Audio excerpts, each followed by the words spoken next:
Alright, good morning. So today, meron tayong adventure today. Kasama natin ang 50-50. So, ang napagkasunduan namin ngayon, pupunta kami ng Real, Quezon. So, sa Real, first time namin lahat pupunta ron. And, nagset ito si James. Pero, ang daan namin, via Marilaki. So, dadaan muna kami ng Marilaki. Then, we'll go to Real. So, join us for this adventure for today for Art Motto. Let's go!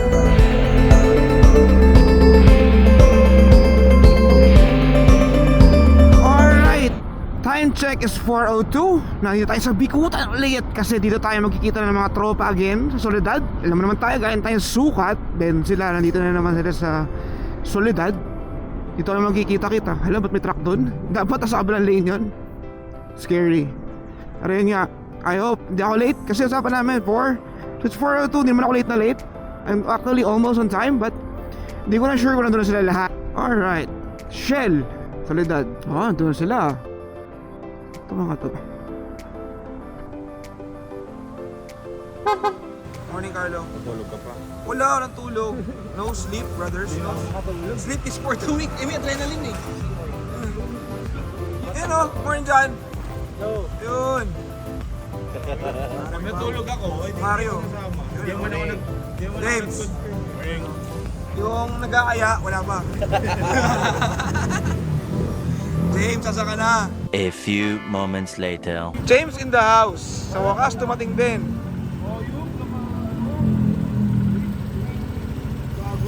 Naka-goggles? Naka-goggles ka, James. O, tara na.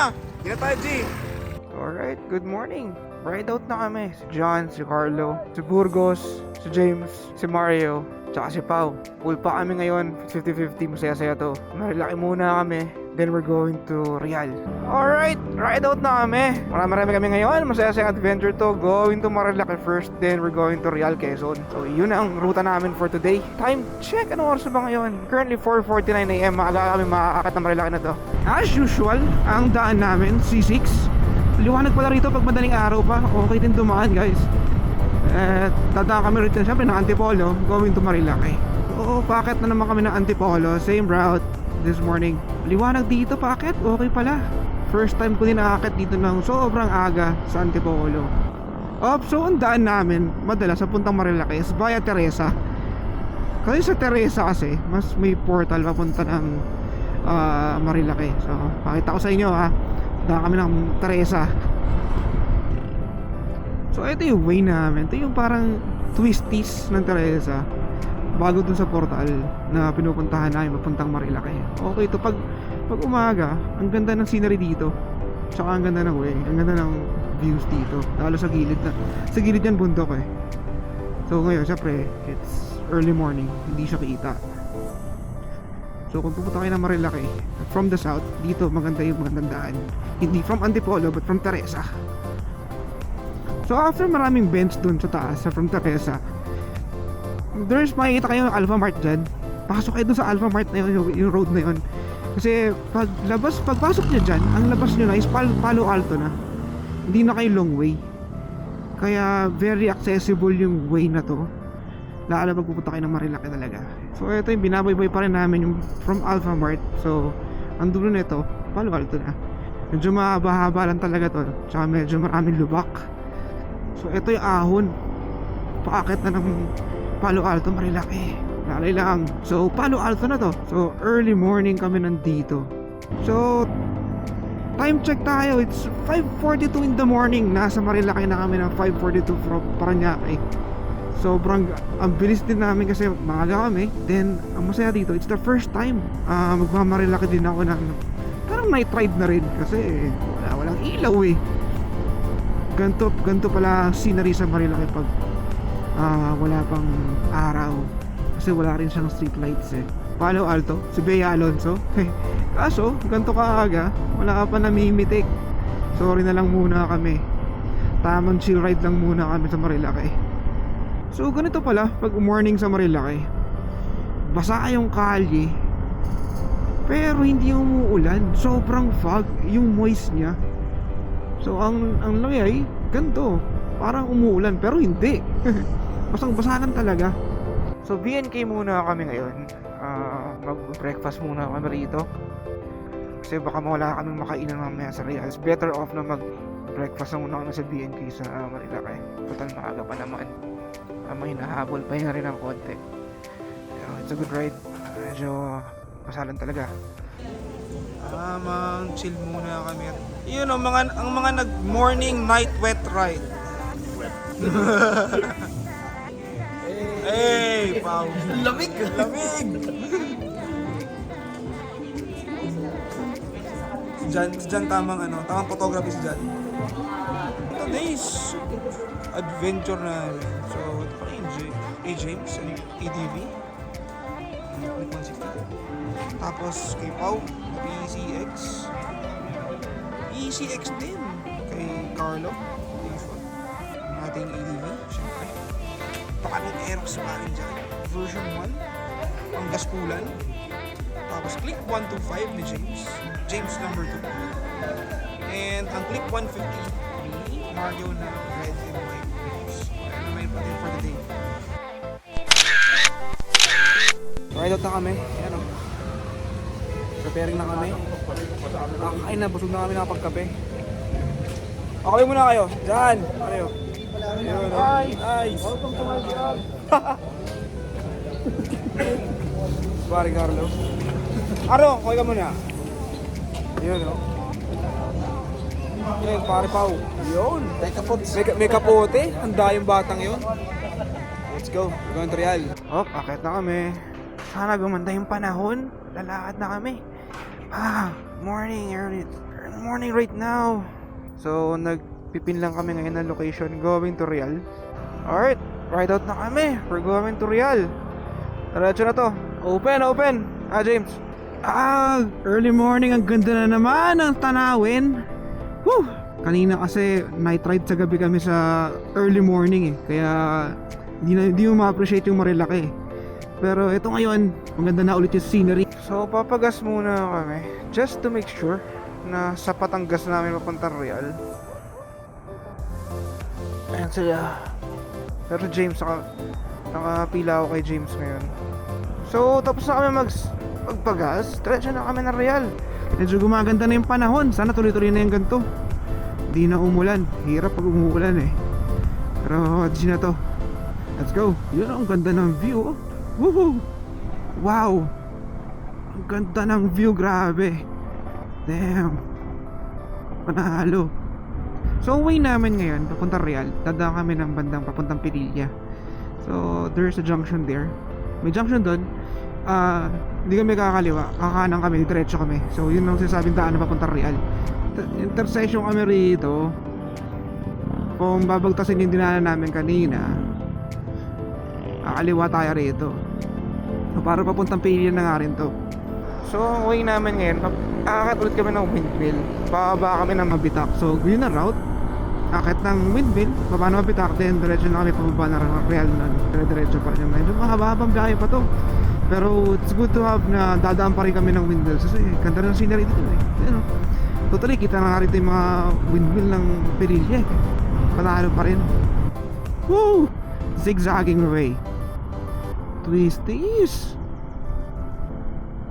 Come on, Pao. Anong kaya na to? I love Mabitak.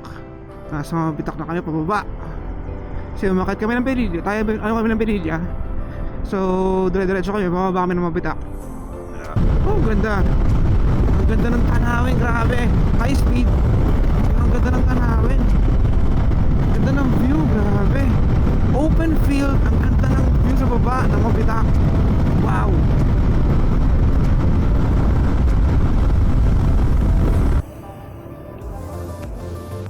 So nag-break lang kami sa Caltex kasi bio break lang. Tsaka iba nagpagas. Konti na lang, nasa Real na kami. Konti na lang to. Grabe itong tricycle Tricycle solve ng tricycle. Hindi ng tricycle Ride out again. Papunta na ng Real daw to. Let's see kung sabi nila konti na lang. I hope so. At sana hindi na umulan. Kasi umuulan-ulan eh. Medyo alam mo yun, worry kami kung uulan o hindi. Sana hindi na umulan. At sana paambon-ambon lang. para mas ma-enjoy namin yung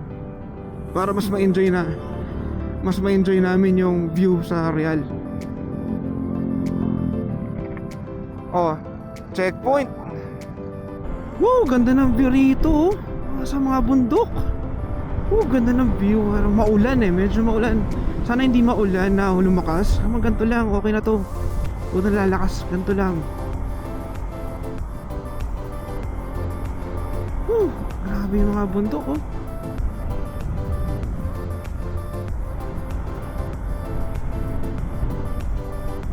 Butas! Okay na, muntik na ako. Grabe tong trip na to. Unlimited bends dito, ang dami. Grabe.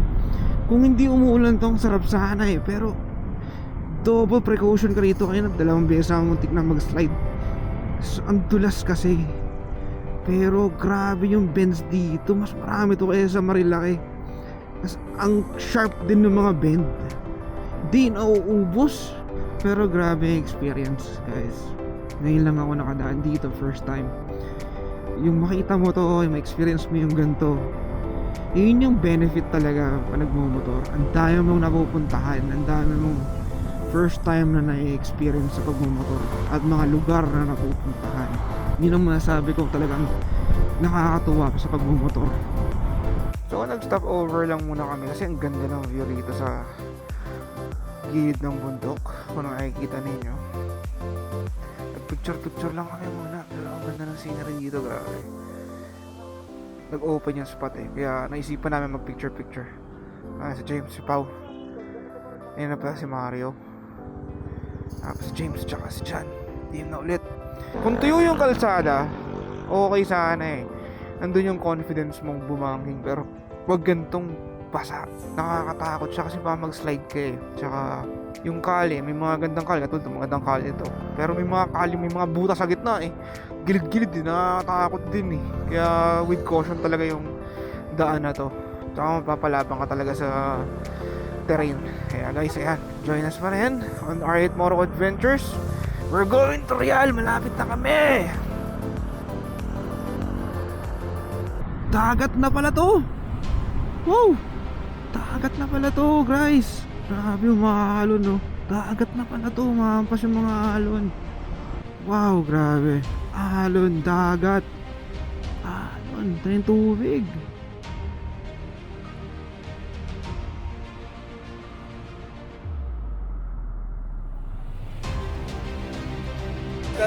Ganda rito, grabe. O kaway! Hey! Woohoo! Real! Elyo!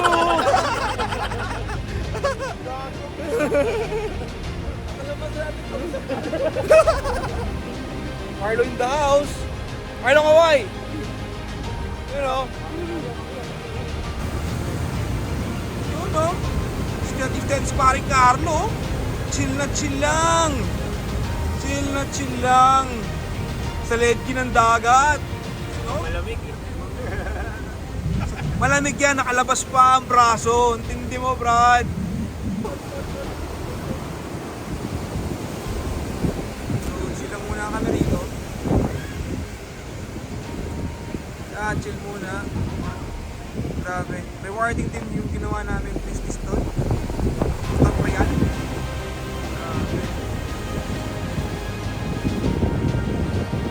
Pakihaw na tayo ng puset. Ayun, pahit na ulit kami. Last push na kami papuntang Arpa ng Real. Last push na to, last push. Yeah. Yun, no. Jan, Pau, James. So, let's go. Oh, mauna yan, si Mario.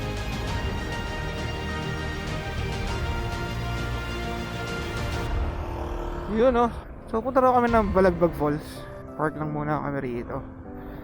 Ang ganda-ganda to. So nagpunta kami ngayon sa Balagbag Falls.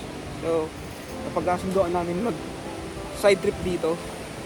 At para naman makapag-relax o makapagpahinga bago kami kumain. Makakita ng ibang bagay, something new in this area. Ayan, may mga falls. Diyan, sa gilid na yan. Pero hindi pa yan yung pinaka-Balagbag Falls. Yung balakad pa, may walk trail pa. Di man trail, walk trail pa, pero malapit lang naman daw. Hindi naman ganun kalayo. Tamang walking lang. Palitan ko yung view. Yan pala yung pinaka-Balagbag Falls. Ganda! Ganda! Malapit tayo.